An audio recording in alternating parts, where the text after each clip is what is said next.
Before we discuss what is an HSP, I'd like to clarify one misconception about being highly sensitive, a wrong sense of being flawed. It's not a disorder, it's a personality trait.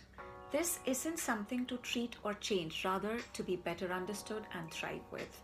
Being an HSP is exactly what it sounds like, being ultra sensitive to the sensory inputs, people, and the environment. A drizzle feels like a monsoon. I'm an HSP. And all my life, I've been told by my family, friends, and colleagues that I overthink and I overfeel, but I also overlove. And it took me years to understand that my sensitivity wasn't my weakness but a strength. I think, feel, and sense much more than an average person. Yes, it has its own downside, but I've embraced who I am, and I urge you to feel proud of who you are if you're an HSP. In a world today where people don't care much, we care extra, and that is not a wrong thing.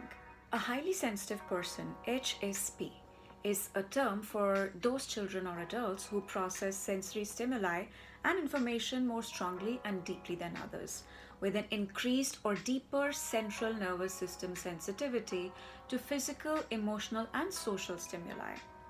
Some refer to this as having sensory processing sensitivity, or SPS for short, an environmental sensitivity, which is biologically based trait characterized by increased awareness and sensitivity to the environment. While highly sensitive people are sometimes negatively described as being too sensitive, it is a personality trait that brings both strengths and challenges. Are highly sensitive people introverts? Well, though introversion is common amongst the HSPs, not all HSPs consider themselves to be introverts. In fact, up to 30% of HSPs may be extroverts. Introversion and sensitivity are often wrongly equated. High sensitivity is actually a separate personality trait entirely. How does it feel like to be an HSP?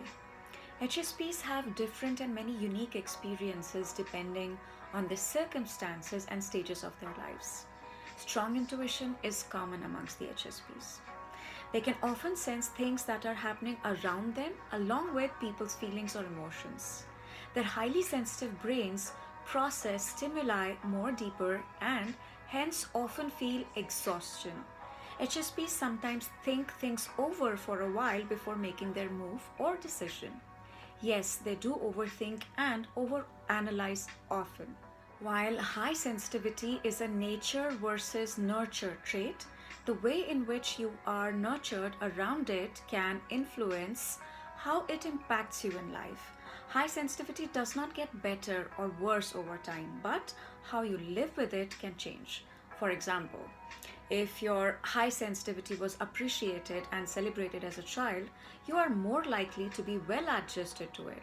But if you were shamed for being a highly sensitive child, you may lack the knowledge and tools to be effectively living with your high sensitivity. Highly sensitive people are thought to make up roughly 20% of the general population. For HSPs, lows may be lower, but the highs have the potential to be higher as well, and they tend to get more stressed when faced with difficult situations. Now, how do you know if you're an HSP? Well, let's discuss the signs. You have been called oversensitive. Well, that's a hallmark characteristic of being an HSP. After all, high sensitivity is in the name. You're sensitive to lights and sounds. You're sensitive to caffeine and medication. You're sensitive to pain due to your sensitivity to sensory input and extra processing that your brains engage in comparison to the others without this trait. You are easily overwhelmed by your senses and experience overstimulation from at least one, two, or all of the five senses: sound, sight, smell, taste, and touch. You feel overwhelmed in crowded places, which is partly due to the sensory stimulation that comes with being in a crowd, along with the emotional energy that the HSPs absorb from the others. You feel more drained than the others after spending time with people. You are affected by the energy and moods of people around you. That's a big one. You get easily startled by surprises and get hangry when hungry. You avoid situations that leave you feeling overwhelmed, including violence in television, news, and movies. You often feel the need for a downtime. You have a rich and complex inner life with deep thoughts and strong feelings that go with it. You notice and enjoy delicate and fine scents, tastes, sounds, or works of art on autopilot. Basically, you're highly touched by the beauty around you. You are adept at picking up subtleties, be it in the environment, projects, or art, and even in the emotional reactions of those around you. You tend to easily notice things that others may miss. You often get emotional as you can empathize with the feelings of others, both negative and positive. You care deeply for friends and have close bonds with the right people. You tend to pick up on the needs and feelings of others. You hate letting people down. Learning to say no is both a challenge and a necessity for the HSPs.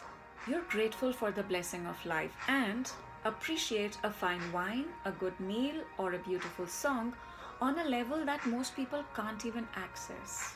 You feel more gratitude for what you have in life, knowing that it is possibly fleeting like time, as nothing is certain. You're more prone to being stressed by conflict as you may be more aware of trouble brewing in a relationship, including when things just feel a little off with someone who may not be communicating that there is a problem. Distractions may feel more frustrating when you're trying to concentrate. You are your own worst critic and are more prone to rumination and self doubt. You'll remember an embarrassing mistake for the longest time and feel more embarrassed about it than an average person would. You're a perfectionist, careful, and detail oriented person. In order to be this meticulous, it is necessary to be highly sensitive. You're considered thoughtful and it is often acknowledged by people around. It is because you are detail oriented and pick up on things that others may miss or not even remember. You go to great lengths to avoid upsetting others or making mistakes. You try to please people and want to ensure that any sort of conflict or the slightest of hard feelings, it's avoided. Basically, you have an increased response to both positive and negative feelings. Now, while you may not resonate with every characteristic discussed, the majority of HSPs experience most of these things. Whether you're an HSP or someone in a relationship with one, this will help you better understand yourself and your loved ones, and all will not be lost in translation. Now, how do you handle your triggers and thrive? Knowing is half the battle won, and now we can address your triggers better by bulletproofing ourselves in these simple ways. Own the fact that you're an HSP and acknowledge that being highly sensitive does not mean there's anything wrong with you. It's just a part of who you are, and you are not alone. Maximize your strengths and create more positive experiences with your deeper connection to art, music, and nature, and use your gifted imagination to create a positive shield around you to insulate the stress, because you can't control the external stresses, but you can fortify your shield. No is a complete sentence. Learn to say no to overwhelming demands and be okay with it. Create healthy boundaries. Remember, self-preservation comes first. Create your safe space, your mental, physical, or virtual go-to place where you can exit to feel calm and rejuvenate in times of stress. We know we love our downtime. Figure out what grounds you and have that thing ready, or go for the activity that helps calm you down, be it meditation, music, painting, or a walk in the nature. What you resist always persists. So stop doing the ostrich act and instead acknowledge the stress. And then go to the safe space discussed in the previous point.